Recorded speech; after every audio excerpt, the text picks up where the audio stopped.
Hello, so second video, this is all about active reading. Now next week we have our whole week is going to be talking about reading. Remember our first one was research, second one was science, last week was math. This is reading. It's a little bit more intense. There's quite a bit of information on this next week's docket, so Monday, Wednesday, and Friday is going to be kind of full. One of the things that you need to do this week is an assignment called active reading. You're going to turn it in here.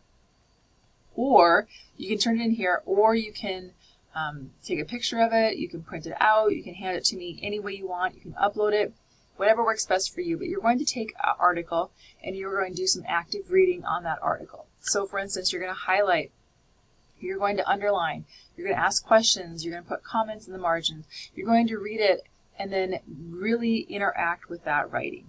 And then you're going to turn that into me. And I'll show you what I'm talking about. So I want you to look at one of the three readings that are for this week.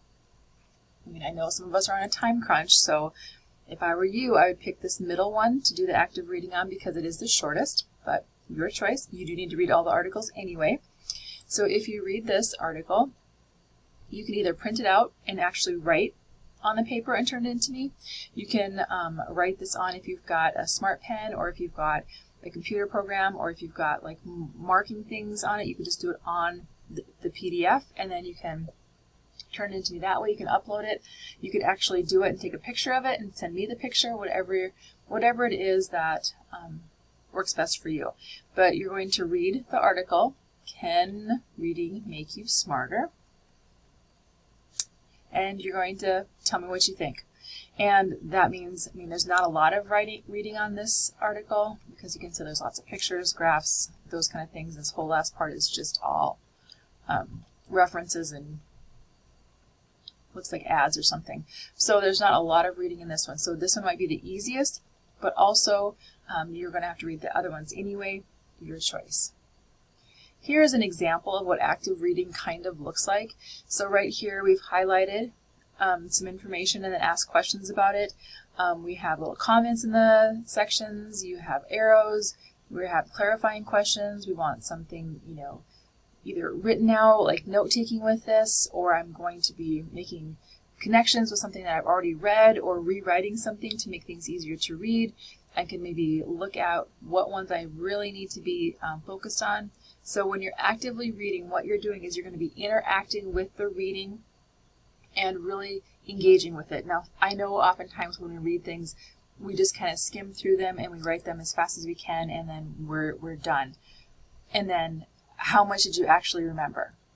Probably not very much. So we're going to do a skill this week, and then there's going to be a time where you're going to be doing at the end of the semester for your presentation thing as well, that you're going to be doing active reading. And the process of us doing this now, hopefully by doing it, you'll be more likely to have your students do it, and if your students are doing it, and they are better comprehenders, better fluency, better, higher reading skills because of this, that's the whole idea. Okay, so that is what active reading is about. That's the rubric that I'm going to be using. I'll go back and show you the rubric that I'm going to be using.